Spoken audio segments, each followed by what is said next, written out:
Excellent. That's our cue to get started. So I want to welcome Consul General Rana Sarkar to this morning's event. We're very excited to have him. University of Hawaii, particularly the College of Social Sciences, has a long tradition of looking at the futures and foresight and ways in which technology and changes in kind of the technological world drive everything from economics to politics to sociology. And so we have an opportunity to hear from someone on the front lines at that interface between economics, technology, and foreign affairs. Consul General Sarkar was appointed Consul General of Canada to San Francisco and Silicon Valley in 2017. And it'll be interesting to hear about being appointed Consul General to Silicon Valley, as that's sort of both a place and a concept these days. He's also a member of Canada's NAFTA Council, and he's no stranger to the Academy. He is an advisory board member at the Monk School at the University of Toronto and was a distinguished fellow at the Monk School. He received his education at the LSE and at Queen's College.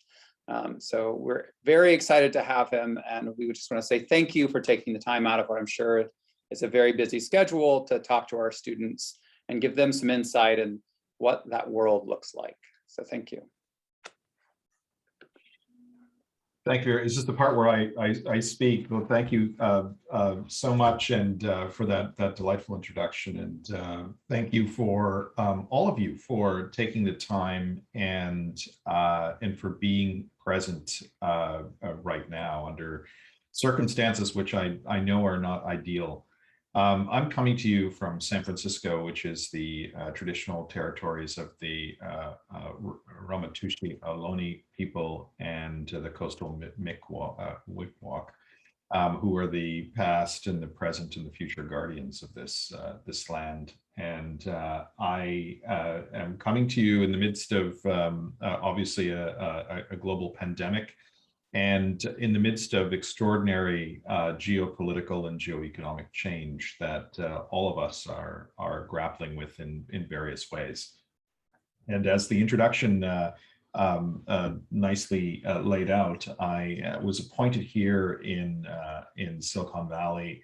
I'm a political appointment. I am not a career diplomat, and I come from industry, but with that combination of industry, academic, political, and backgrounds, which are kind of unique to the moment that we're in, I think. And in many ways, the interchange between all of these different categories is something that most of you have already probably likely seen in your career and will likely see in your careers going forward. Maybe I could structure my remarks today by speaking a little bit about Canada's foreign policy priorities, somewhat what some of our ministers, our key ministers, are up to, and then speak a little bit about the unique role that we have in our mission in Northern California and Hawaii, and maybe on the back of that, spark some ideas of what we might do together in the future.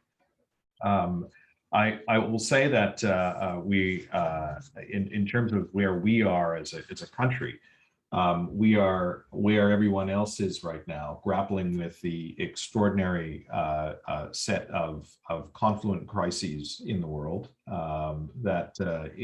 it represents a structural change in a way that most of us have never seen in our lives, and certainly undermine essential confidence and essential trust in a lot of what was seen as the prior order.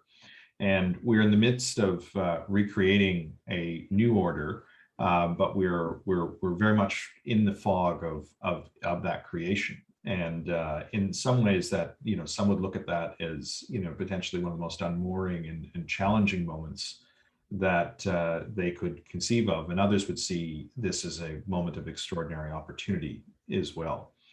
And in terms of our foreign policy commitments, I think that we are clearly grappling with the change in the world in a variety of different ways. First of all, our COVID and the response to COVID and ensuring that everyone makes it out healthy and is able to continue their lives, not as per normal, because I mean things will change going forward, but we come out of this crisis as individual countries, but also as a planet stronger than when we went into it. And so the response to COVID in terms of structuring our international response from the Gavi project in terms of getting vaccines and arms globally. We will not be out of this crisis until all of us are vaccinated and out, or at least a good percentage of the world. And I think we're living through that. In addition to that, the economic recovery underlying that, supporting individuals as we did through this pandemic as a country, and through direct transfers, through support through businesses, through helping organizations meet their mandates, and healthcare professionals and other essential workers and help them through this crisis. And so we are still very much in the first innings. And if I were to ballpark where we were in the global response to this crisis, if you see the COVID crisis as not just a unique event, but a framework through which global pandemics are managed, and how we all come through these crises, we're still very much in the first innings of the global response to this crisis. We've had the national response to the crises, and now we're in the midst of trying to find our way forward in terms of global response. And some of that will be about international cooperation and fostering better international cooperation. And some of that will be about ensuring that the material is there, and the vaccines are there for particularly the developing world, and places that have yet to see an enormous influx of vaccines. And so that is something that is on all of us. The second big response that we are sort of coordinating right now is towards Indigenous reconciliation. And this is something which cross-cuts all of our work as government. In 2021, Canadians were horrified by the discovery of unmarked graves and burial sites near former residential schools. And the reconciliation with our Indigenous peoples is a process. We're very much in the first the beginning chapters of that process, and it will be something which unfolds over the course of years. We have been at this work for some time now, but I think that we're taking this with considerable resolve, and all aspects of our government are committed to ensuring that informs all of our work. And diversity and equity and inclusion are also strong motivators for us, and another set of lenses that impact virtually everything that we do as a government. And we are trying to, in the same way as we are in many other areas, trying to sort of build in that lens into the structure of how we work, and how we structure our organizations.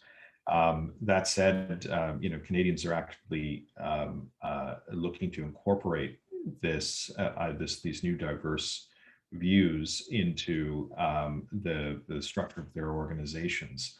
That includes women, Indigenous peoples, Black and racialized Canadians, and newcomers and faith-based communities and persons with disabilities, the LGBTQ community, and the communities that represent both languages. So there's a lot in all of those efforts at the same time that we are reconciling ourselves with, and also sort of trying to make the big shift to the things that I spend a lot of my time working and advising the government on, which is about the shift to the fourth industrial revolutions and the technological overlay that's structurally changing our societies and our economies and the global community. And I'll speak a bit more about that as we go on. But and I'll say a little bit about how we're structured as a government as well, in terms of some of the mandate differences between our ministries and how we might work together. Our foreign minister, Melanie Joly, was appointed very recently after our federal election a few months ago. And in that, she gets a letter from the Prime Minister, which indicates the mandate that she's been given and some of the priorities that she might focus on during her time as Foreign Minister. And you'd be interested to know that that she has 5 priorities that really stand out, and one of them is strengthening the partnership with the United States. And we recognize that the United States is in the midst of some challenging times, both at home and abroad, and how we manage our relationship. It's an existential relationship between us. We are, it's a relationship like no other. Not just the length of the border and the nature of the relationship and the truly intertwined natures of the two countries. But we recognize that we have to be there as a friend and an ally. And the challenges the United States is facing are not challenges that are unique to the United States. We're one family. They're porous across borders, and so we come to this challenge of renewing our relationship with from humble origins, and we come out with some resolve, recognizing that we are into some interesting territory as a global community over the next several years. The second issue, or the second priority that the foreign minister is looking at, is the Indo-Pacific strategy. And so we're in the midst right now of compiling an Indo-Pacific strategy for Canada. And that is, it's obviously a shift from prior decades, and in the sense that the world is moving from an Atlanticist orientation to an Indo-Pacific orientation, which Hawaii is in the dead center of, and that's something that is requiring a shift in strategy and a shift in orientation, just given the new geopolitics of the Indo-Pacific. We say that the third priority she's focused on is the support for democracy and human rights globally. You wouldn't be surprised to know that we're alarmed by the growth of the authoritarian regimes worldwide, and the way in which authoritarianism is asserting itself, and democracy is, particularly in the midst of crises, always in challenge. And we are looking at ways, working with our allies and our friends across the world, to strengthen our support for democracy. And an underlying current of that is the rights of the individual and human rights more broadly. And so we're strengthening our capacity to do that. We're also strengthening our capacity to position Canada as a global leader in the digital domain. And that's something that's close to my mandate, my heart. And it's as we move from a world that was dominated by atoms, and to a world that is dominated by bits, and all of what that means in as it flows through. We are looking to position ourselves as one of the top homes for that transition, and some of that is based around being a attractor of catalytic talent. We are one of the most open immigration systems in the world. We've taken in more refugees per capita than any other country in recent history, and we've also been carriers of the spirit of open immigration in many of our domains, and we think that enriches us And this concept of diversity being strengthened and it being the sort of transition point into the next economy is something which is dear to us. And the final piece that she's focused on is climate change. And, we know that's a sort of another existential driver. I live in a city that the sun didn't rise on the 9th of September, 2021. We've had cataclysmic events in this last year, which only sort of goes to underscore the challenge that we're in the midst of right now. Climate change will be both the biggest structuring factor of global affairs in this next decades, but it will also be present extraordinary opportunities for those who it can shift and to parse their both their industries, but also their politics to sort of adapt to some of the climate change realities. And in addition to that, we have a number of other ministers that are involved in foreign affairs, from our international trade minister, who is Canada has more trade agreements, including that with the United States and Mexico, which we renewed 2 years ago, which I was engaged with. But we also are looking more to the Indo-Pacific, and we're also looking more to keep the license for open trade open for all countries. And that's something that we're working closely at the international level through the renewal of the WTO, World Trade Organization, to other bodies that are out there, either multilateral or what they call mini-lateral these days. And that's a big focus for us. And digital trade is a strong component of that. Intellectual property, all of the things that are going to be animating our economies going forward. And in addition to that, our ministers are working closely with our Innovations and Science and Industry Minister, François-Philippe Champagne, on this idea of how we create digital task forces to create more capacity and more support for the digital transition that's taking place in countries, in our country. Our Natural Resources Minister is working really closely with our Climate Change Minister on a variety of other initiatives that have some economic benefit to it, including the transition to clean energy. A critical mineral strategy. We're in the midst of this big shift to electric and also to chips, which we're all dependent on, as we know, through our supply chain challenges.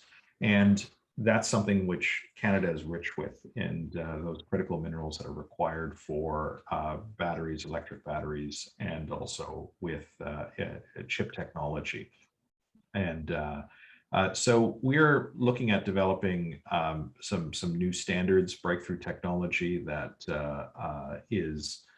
will help the world make it through this transition. And so those are some of the big focuses of the Canadian foreign policy agenda. But I was asked a slightly different question in terms of I think Darius asked a slightly different question in terms of where we fit into this equation, and how Hawaii might fit into this equation as well. And so, I arrived in 2017 when tech could do no wrong in the eyes of the world community, and we were still on this journey towards the onward and upward, shift to the right of tech and economic growth. And through that period, but we could also, during that period, recognize the headwinds of technology. And that's just not, through things, the challenges that's the social media companies, and from policing speech to the challenges that around data protection and privacy that clearly were emerging, and that was clearly, at the beginning of the Cambridge Analytica scandal, which then shifted the goalposts and shifted the focus towards this idea that tech regulation was required. But what was clearly missing in the midst of that was what I would call co-literacy. And that's something that we were looking to build as a focus here, and a diplomatic focus at that, recognizing that Silicon Valley was the epicenter for a lot of what was effectively becoming, the Bretton Woods of this next era, which were the companies that were creating a lot of these new technologies were based here in Silicon Valley, trillions of dollars of market cap. Yet a lot of the people who were in the governance of those companies, they were both unfamiliar and not particularly practiced in dealing with the regulatory structures of governments, and so they were working on their literacy building.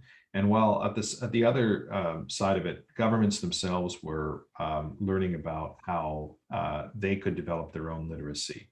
And in technology, recognizing that these domains that have been created in technology are often well beyond the capacities of and require some specialist knowledge, or at least some familiarity over time. And I think what we've built in this last few years has been a better sense of literacy from government officials and policymakers. And we're in the midst of what I would call sort of a regulation phase of technology. And we are also on the tech side of things.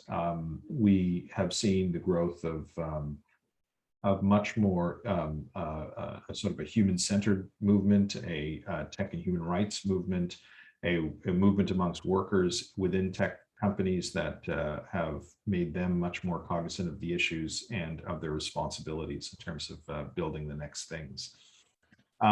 And I say that by, we're really just scratching the surface here of the challenge is that we're coming up against in terms of not just the regulation space, but also sort of the thinking about how we grow with technology over the course of the next decades. And I say that, as we're at the beginning of the next big AI race, which has already started, and we've had the launch of GPT-3, which is OpenAI's protocol, really only 18 months ago.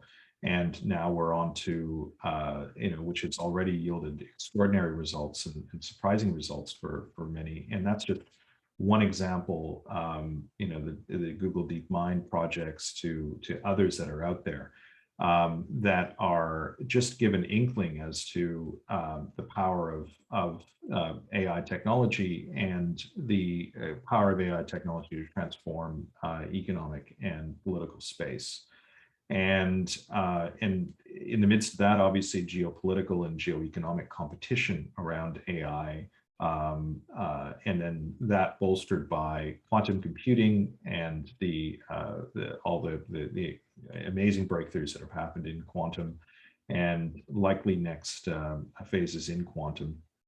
And on top of that, we have a life sciences revolution, which we're, somewhat the mRNA vaccines were, somewhat of a benefactor for. But what I would say the surface area of a lot of the interconnection between these technologies, which are really a result of the access to data and the access to compute, and these new surface areas that have all evolved from that. And these are the opening salvos. And so for all of us in government, we're focusing on how we build capacity quickly, recognizing that trust is always a big question for us, and the maintenance of the democratic mandate through the midst of that. And in foreign policy terms, we are all in the midst of shifting our gears. We're learning how to not just do things like we're doing right now, but to do diplomacy digitally. we're also recognizing that, the means of 19th century diplomacy, some of which are still valid. We still need to meet people. We still need to, jaw, not war, as Churchill famously said. But we are learning new ways of using technology, and particularly given that the information space is one of the critical areas where that this conflict is actually taking place. And that's just not the disinformation and misinformation challenges that we're all facing right now. But it's also basic cognition and the ways in which the idea of our framed realities are changing, and how we manage our relationships within the midst of this extraordinary transformation is something that we are really thinking about in practical terms. I'll conclude by, saying one or two things about, Hawaii and Canada. And, Canada and Hawaii have a remarkable relationship that goes back centuries. In fact, before the foundation of Canada and the foundation of the current polity of Hawaii. Hawaiian indigenous peoples were in the west coast of Canada, and in fact had two newspapers on Vancouver Island at one stage, and they were numbered in thousands. And Canadians are the largest landowners in Maui outside the United States. We have, in a normal year, normal, quote unquote, we have almost 1 million Canadian tourists who come to Hawaii. And the nature of that tourism is slightly different as well. And it's some of which is longer term tourism, lots of owners, and the confluence of interests between Canada and Hawaii are actually very interesting. And some of that is that we're Pacific, and particularly on our west coast, the idea of being respectful to the environment, Indigenous reconciliation, all of the issues about the way in which we come to consensus in the world in the next decades is something which Hawaii has a lot to offer to the international community, and it's also something that we see as a strength in Canada, and it's something that we look to pursue. And it's forums like this, and it's university programs like yourselves, and the interchange between what we're doing in Canada and what is happening in Hawaii is exceptionally important for us. And I'll be remiss to say that and climate and the way that we adapt to climate, and I'm heartened to learn about the way in which Hawaii is managing itself in terms of the climate transition, the deep ambition of not just the governor, but many people on the islands in terms of a net zero pledge by 2045, and a negative carbon pledge on top of that is something that we're really interested in. In fact, we're involved in a whole series of dialogues to share technology and to share some expertise in that transition that we're all in the midst of.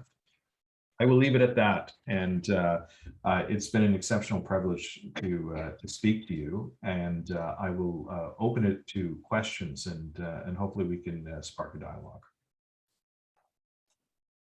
Great, thank you so much, Consul General. That covered a lot of ground. We have already some questions from the audience, and then hopefully I'll still have time to ask some questions, as I've been working on quantum computing for the last 6 years for the Carnegie Foundation. I'm curious where Canada sees itself fitting in. So to start with the first question from our students. Question one, I'm a PhD student from Canada at UH Manoa. Is there anything the Canadian government is working on to further promote the ability of Canadians and Americans to work and live in each other's countries, e.g. expand on the categories of NAFTA jobs? Yes, in fact, during the last renegotiation of NAFTA, it was interesting that the NAFTA jobs category was slightly amended but not deeply expanded, and that's something that is likely going to be on the agenda for the next renegotiation of NAFTA. So that's a bit of a technical answer, but what I would say is that there are many avenues for Americans to work in Canada, particularly. And we're opening up a variety of different categories. We've got a global skills strategy, which informs a set of tracks of immigration that people can sort of come through. Particularly if you're university affiliated, you probably have a number of different advantages in the midst of that. We've got more to come. Our immigration minister is working hard on this idea of trying to capture catalytic talent around the world. And so expect more from those categories. But if you're running into any issues or looking to think about Canada as you're exploring that, please get in touch with our office. It would be great to speak to you. Great. I just want to ask a follow-up about that. I mean, you spoke about Canada's commitment to really freedom of movement, sort of open acceptance to refugees. And there's a long intellectual history in Canada from, Charles Taylor, Will Kymlicka, of thinking about multiculturalism as really an asset to Canada. And you all have been able to develop that as both a narrative and a policy, which, despite, you all have your far right politics too, it's taken hold in a different kind of way than it has in the United States. The Democrats have really struggled with that narrative here. And I was just curious if you could think about some of the reasons why you think Canada has succeeded in building a kind of popular acceptance of multiculturalism as something that is vibrant rather than something that is parasitic or threatening or scary. Yeah, I think that both of those two thinkers have done their own part in being extremely important in building some of that consensus. But I think that what you would see is that that this idea of consociationalism and this idea of managing difference through some sort of consociational attempt has been, at the heart of Canadian political life prior to the construction of the current country of Canada. And that has to do with, the way in which the French and the English originally resolved their issues and managed in a parliamentary form, from the 1760s to the 1860s, and so there was deep DNA in a lot of the idea of consociational democracy that goes back a long time, and so that's the building block. But I think the essence of the policy change, and this was something which was, that evolved from the mid-1960s onwards in Canada.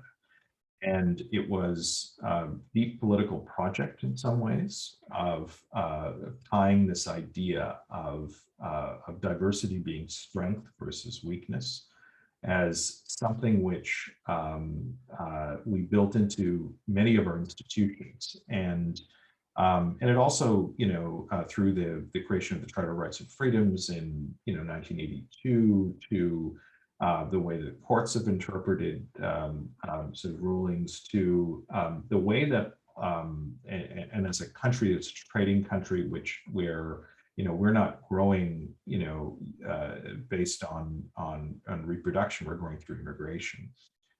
This idea of immigration as a good is something which has become built into our kind of national discourse, and it's not politically contentious yet, but the edges of that contention are always there. And there are limits, no doubt, to the ability to absorb challenges to that. And it's something which is, wasn't built by accident, nor will continue without effort, which the Prime Minister famously said. And it's something that we're thinking hard about. And it's not something to brag about necessarily. It's something that we need to work on quietly every day. Oh, that's a great answer. So our next question has the COVID-19 pandemic accelerated the pace of the fourth industrial revolution? If so, what might be some of the positive and negative consequences of this acceleration? Oh, that's a profound question. And I think that the accelerations are this, like look at the format we're speaking in. And so there have been step changes in adoption in terms of technology, which have been profound. I'll mention two. And one is obviously the move towards digital communications, the Zoomification of the world in many ways has created a underlying sort of step function change, which will not be reversed. Like the idea that somehow that we will stop this format is, I think most people have given up on that idea. But it sits on a stack of other innovations that have happened over the course of the last decade, very quietly, like the move to the cloud, for instance. We wouldn't have been able to do this without the cloud. Move to as a result of compute, we have the ability to do this on the edge, and we can do this on devices that are fairly affordable for most people. And so there's been a set of things that have been going on for the last 5-10 years that have enabled us to take this step function. And so I think that is that's one aspect of the consumer side, and also on the business side that's enabled this.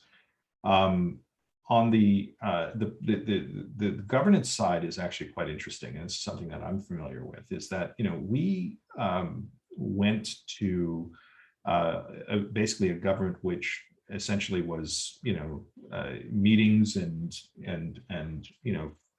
phone calls and these sorts of things, to a government that operated remotely at home on Zoom.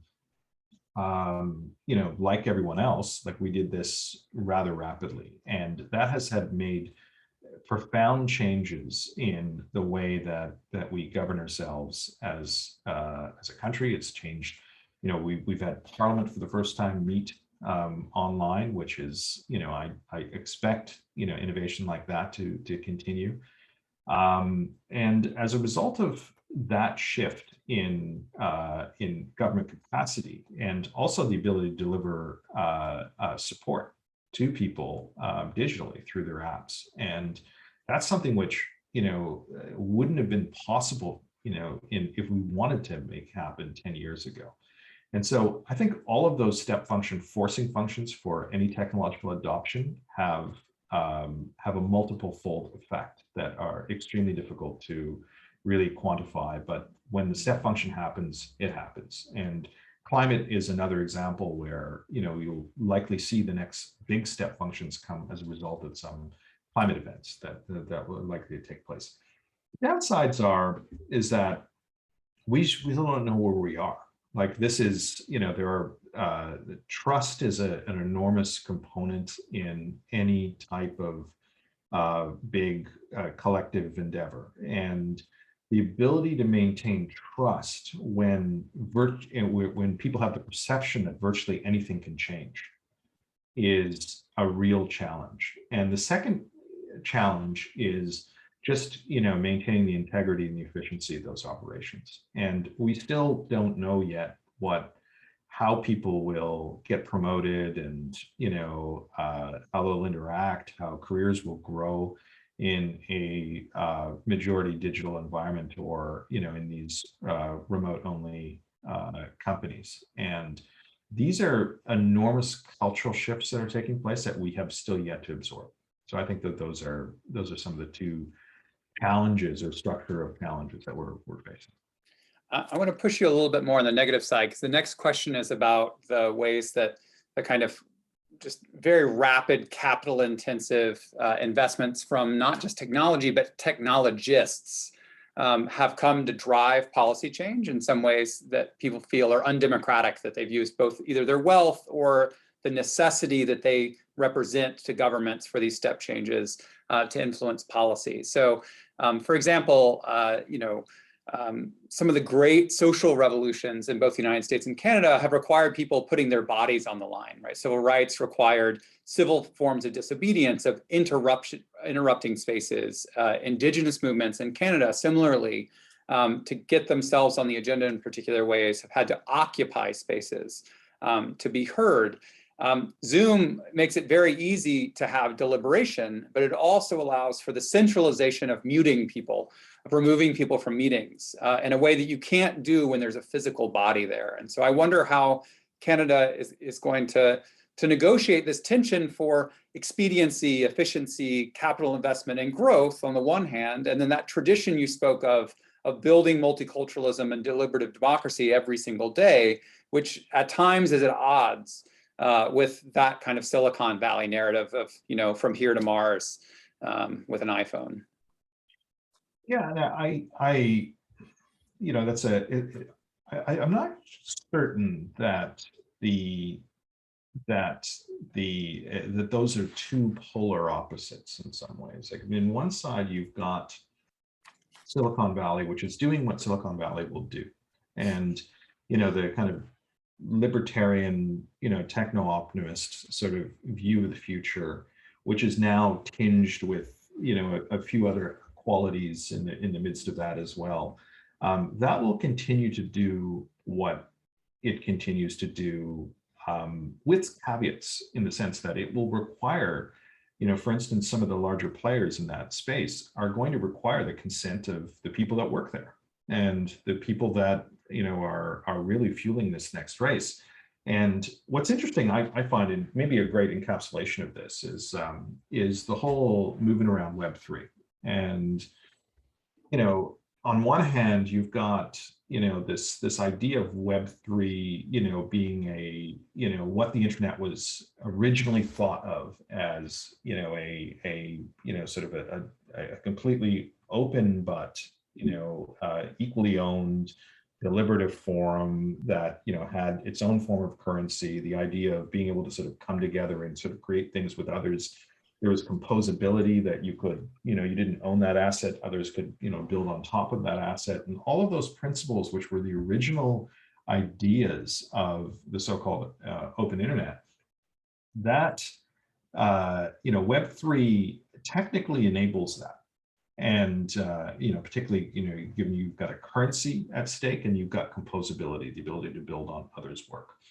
And the form of the DAO being, these distributed autonomous organizations, which, can come together like, what firms used to do in the past, except for they could be different amalgams and they could be owned in different, more creative ways. And so, and what Web3 really represented was a challenge to the traditional firm and the traditional idea of company, because one of the biggest technology unlocks of the 18th or 17th century was this idea of the joint stock corporation, right? And the idea of the firm, something where you could, an organization you could work with that would be more efficient to do the work in that organization versus doing it outside.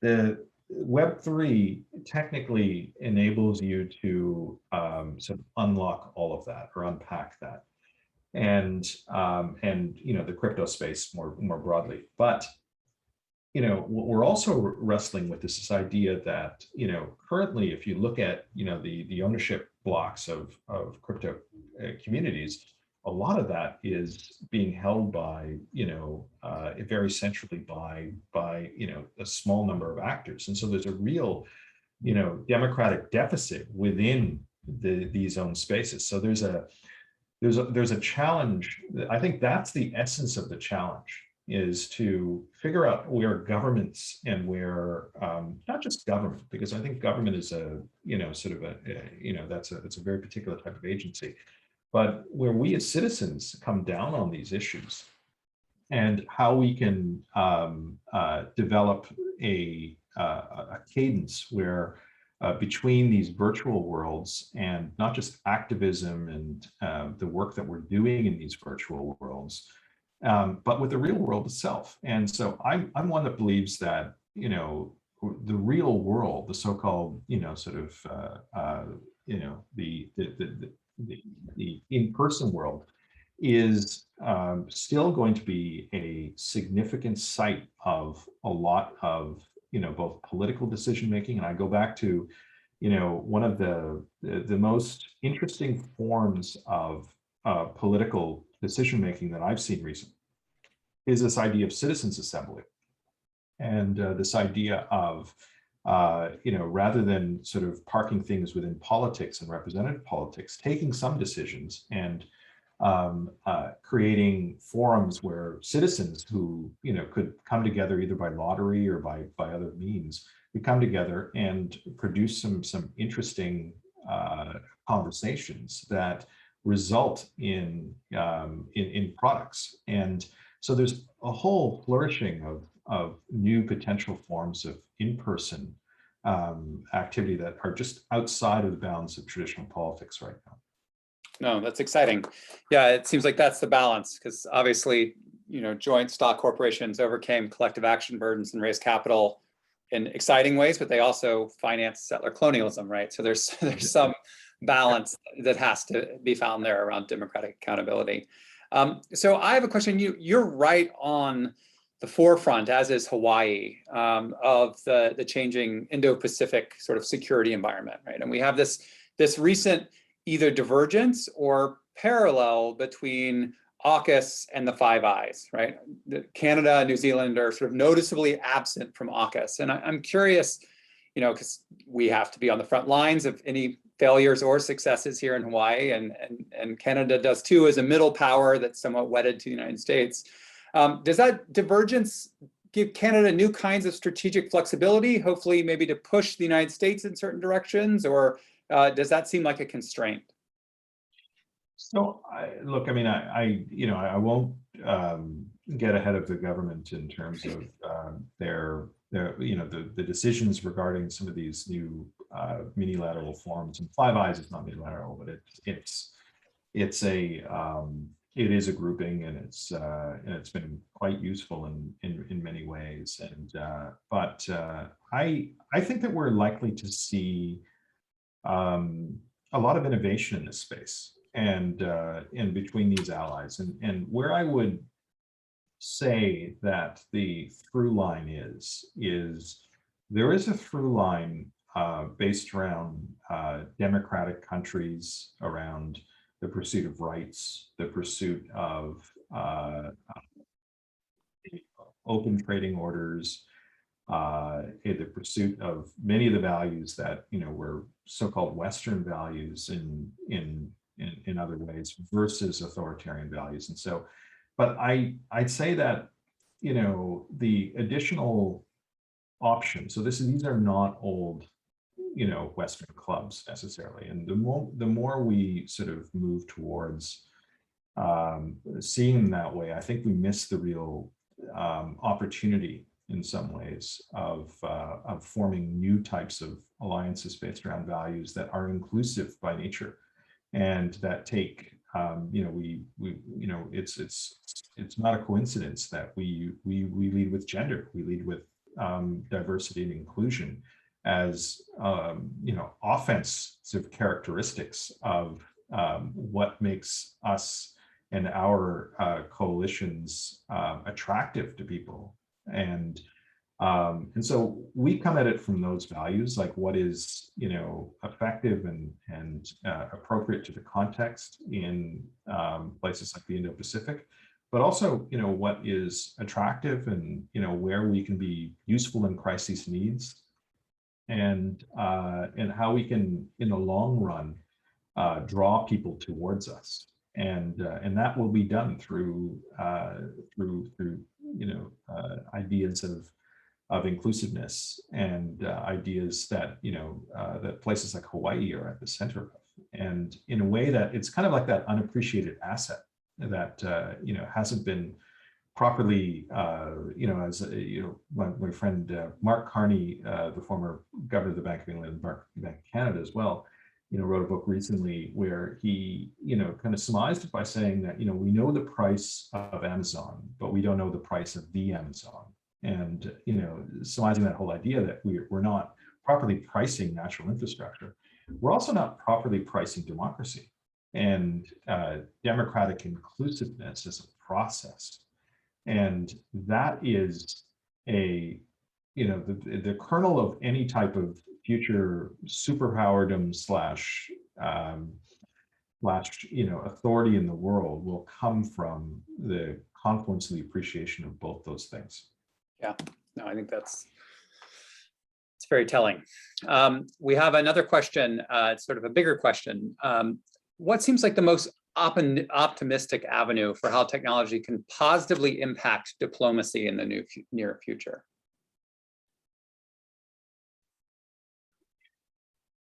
So I think that doing things like this, like in the sense that we have as the opportunity for diplomats right now is that, a lot of the work used to be done one-on-one or, analyzing, conversations or analyzing sort of trends, and often people reading other people.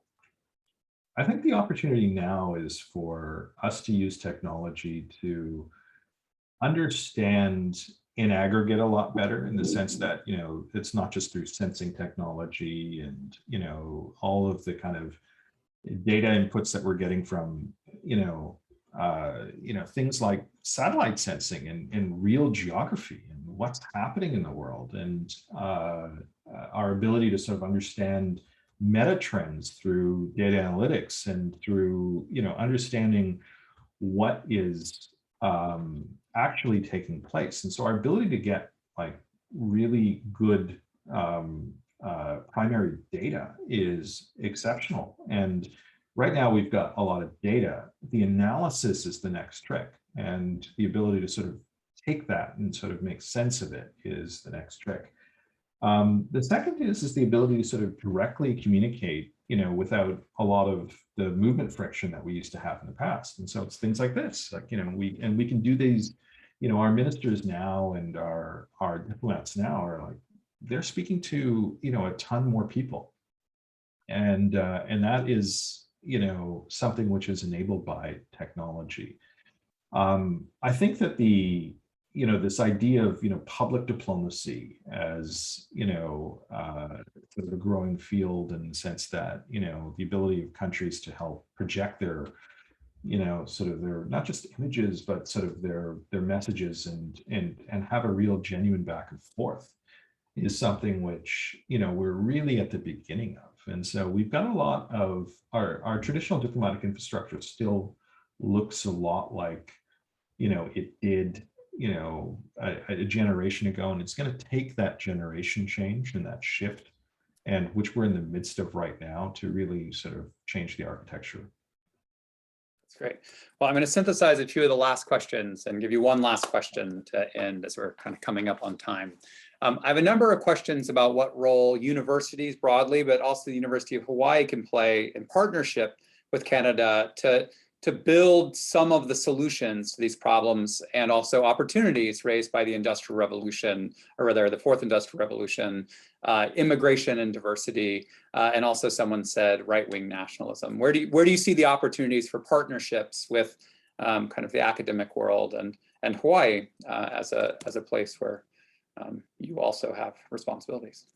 Yeah, no, I think that there's, we in Canada are blessed with extraordinary research universities, and, as a public system, we're very rich in universities, and we have people and programming in our universities, which, the matching that we could do with places like the University of Hawaii are, we're just at the beginning stages of that. And, Fulbright obviously is, one avenue to doing some of that, but I mean, some direct matching as well. I mean, the work that's being done at the Monk School of Global Affairs, for instance, where I'm affiliated with, to CG, which is, between the University of Waterloo, to McGill University, and some of the new centers that, McGill has on the study of media, are terrific, to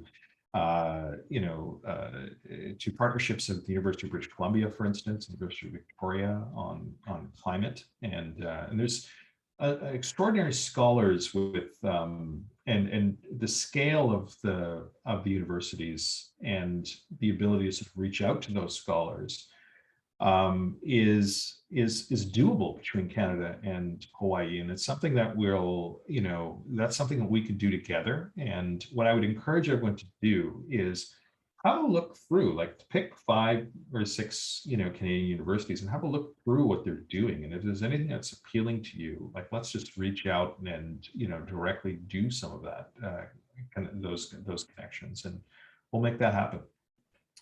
Well, that's exciting. Yeah, we have a close partnership with Tad Homer-Dixon at Waterloo and Ron Diebert at Monk. So that just sounds like a good reason to try to include you in more of those conversations. Yeah.